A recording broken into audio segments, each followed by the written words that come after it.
the roll. But you do, because the section says quite clearly, any other order, not just those four, 3A, 3B, 3C, and 3D. Because 3E is not in operation, otherwise the state would be bankrupt if 3E was in operation. That's the one that says you can order cost payments. Yes. But those say it has and issue any reasonable order. It does not say you cannot grant bail on that order. It gives you it says inter alia, section 3, inter alia, A, no, B, C, or D. The only one that would be available to your lordship on those ones would be to stop the prosecution right here now, which I submit that you wouldn't be able to do in any circumstances, no matter what we produce before you. But it also says any other reasonable order, because this is all about prejudice, my lord. And I mean, when I address you more fully, you will see how prejudiced we have been. The approach of the state in this case has been an absolute circus. I can't describe it as anything but that.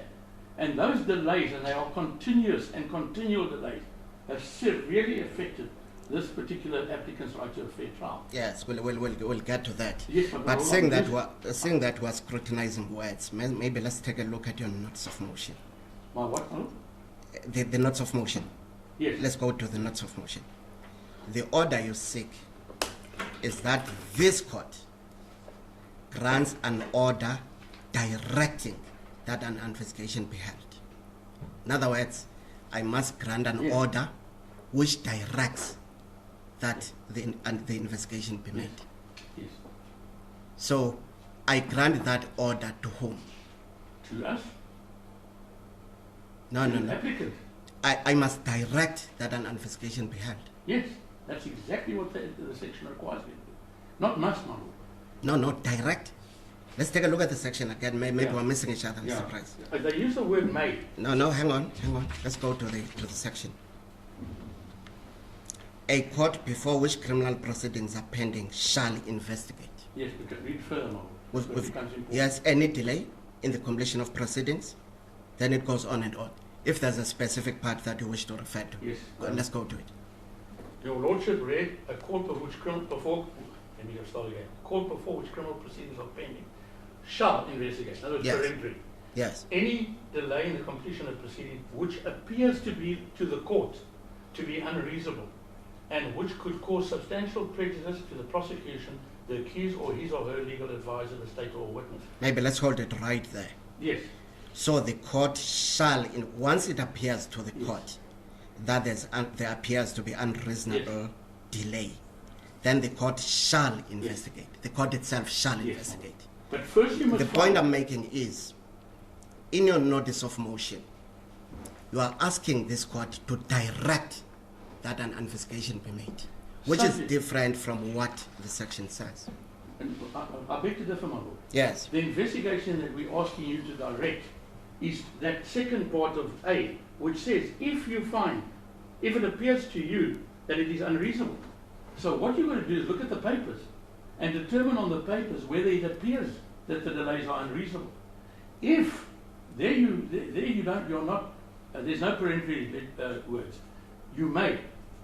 But once you find that on the papers before you there is an unreasonable delay, then you are obliged, it's peremptory, for you to order a discussion, a investigation, inquiry. Mr. Price, I think we're missing each other. Let me try again. According to the section, once I form an opinion that there is undue delay, on peremptory terms, I shall conduct the investigation. But now what I'm pointing out is your notice of motion seeks an order directing that the investigation should be held. That is different from what the section actually says. I think we really, with all due respect, that's semantics. Because obviously we cannot ask you to direct that order until you find that the delays are unreasonable. And that is why in our papers we've repeatedly placed information before you to try and convince you that from the papers that are before you, it is as clear as daylight that these delays are unreasonable. Only then can you give us the order that we are praying for. That is an order directing that the investigation be made? Yes, absolutely. Directing who? Directing well, you're directing the parties. You are saying... No. The investigation is not done by the parties. The investigation is done by the court. So I must direct someone according to notice of motion to do the investigation. You see, Mr. Price, I like to understand, I like to indicate Yes, my of course. train of thought, because it gives the parties a fair opportunity to persuade me. Yes. My lord, we much prefer... Now I've indicated what my problem is. Yes. You are seeking an order that I direct that such investigation should be held, whereas the section says, once it appears to me that there is such delay, I shall do the investigation, My lord, which is different No, with respect, my lord, I do not agree with that at all. Right. Because the second application is that you grant us bail. We can't order you to grant us bail. You must first hear what you need to hear. No, It's the same thing. We're still going to go to the second one. I'm still I'm dealing with using the the first second one. one to support my argument on the first one. Right. To try and contradict your lordship's interpretation of the first one. Well, yeah, you may proceed, Mr. Price. You know what my problem is. You may proceed. My lord, can I have a quick word? Yes, please do. Please do.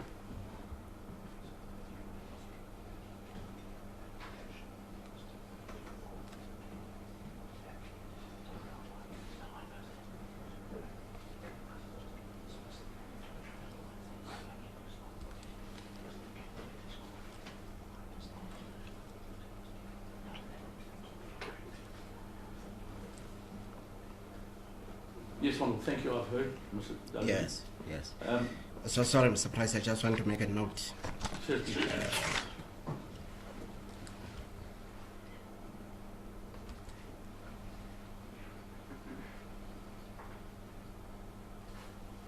So if I understand your argument with regard to prior one, your submission is that it is this court that has to make the investigation, Yes. not the trial, not the Not court the trial. hearing the trial. Not the trial court. I'm saying there's nothing in section 3428 or any authority that suggests otherwise.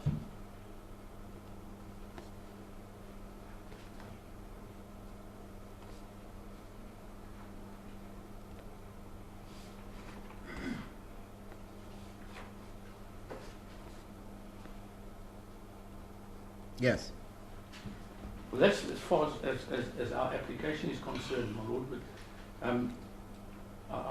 I must indicate, your lordship, that we eminently prefer this approach where you are talking to us. It's so difficult when you're sitting with a presiding officer that says nothing. And you have no idea what I'm thinking.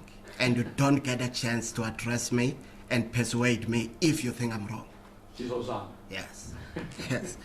Yes, Mr. Price. My lord, that's all I'm going to address you on, except to indicate, and that's what Mr. Logan indicated to me, it's the point, that if your lordship is of the view that you cannot hear, or you cannot determine a 342A1 hearing, then it must be referred to Judge Kuman, because on what you have indicated to us in your interpretation of the section, she's the only one that can do such a hearing.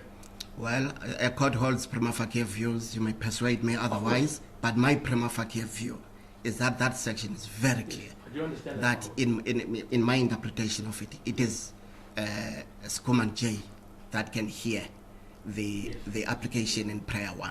Yes, my lord. But you can persuade me otherwise. Can I suggest Yes. that we place the remaining documents before you, because there's quite a bit in those documents Yes. that will answer some of the queries your lordship is asking us now, Yes. because you haven't had an opportunity to read those Yes. comments. And we remain very strongly and steadfast that you are entitled to hear both applications. Yes. But I understand that your lordship has a prima facie other view. Yes. Yes. Is there anything And else? it's nothing more than that. a No, I prima facie. understand that, my lord. Yes. I'm very appreciative of the Yes. fact that we are debating. Yes. And, what is your, other than this, my lord, is there anything specific you'd like to hear me on? Well, this pertained to prayer one, prior to the bail application. I've no problem with hearing understand that, that, but I had a problem with prayer one, Yes. and I've expressed my prima facie view. You're going to give me documentation Yes. that may assist you in persuading me otherwise. Yes. That's exactly what my view Do you is. think that perhaps it may be fair to you to give me that documentation, both to me and the state, so that we quickly go through it, so Absolutely. that when you address and make your points, we've read whatever that documentation says? Absolutely, my lord. Absolutely. Is that what you're applying That's to? what I'm asking. Yes. That we stand down, you give us that Yes. documentation. How big is it?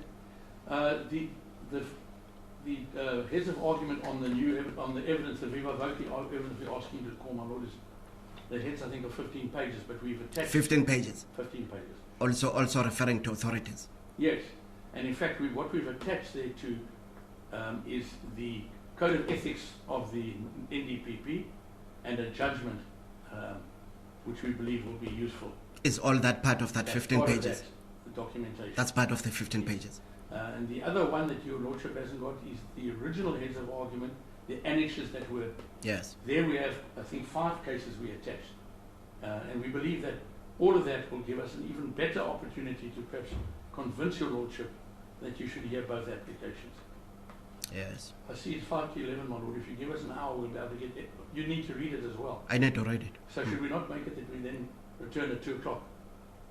Maybe let me hear Mr. Ndebla. Certainly, my lord. Mr. Ndebla, it appears that there's quite a number of documents that neither the state nor the court does have, which the applicant wish to rely on. Now, in all fairness, both to yourselves as well as to the court, we need to look at that documentation.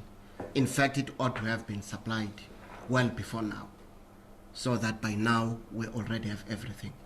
But here we are. It is still to be handed up to the court and to be furnished to you, and I think it will be appropriate and useful both for the state and for the court to read that documentation, so that when Mr. Price makes his submissions, we have an inkling as to where he's basing them. Now he's applying that we stand down. He supplies the state with that documentation as well as the court, and that we take time to go through it. He's suggesting that the time now being 11, we should perhaps resume argument at about 2. That sounds to me like a reasonable request. What is the feeling of the state? We have no problem with that. We understand the fairness in this. We can attend up to 2. Right. Right. Anything else, Mr. Price? Nothing else. Thank you, my lord. Right. At this stage, the court will take an adjournment for purposes of affording the applicant a chance to furnish the court with necessary documentation that they will be basing their argument on, as well as to the defense. I'm sorry, to the state, so that it can prepare its response thereto. So the court will adjourn and will resume at 1400 hours. As the court allows. Court adjourns. All right.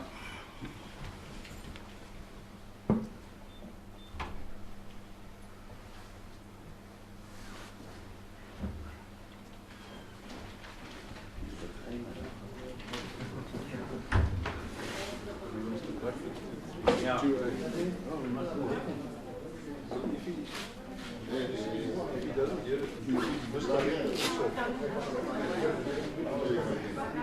I don't know.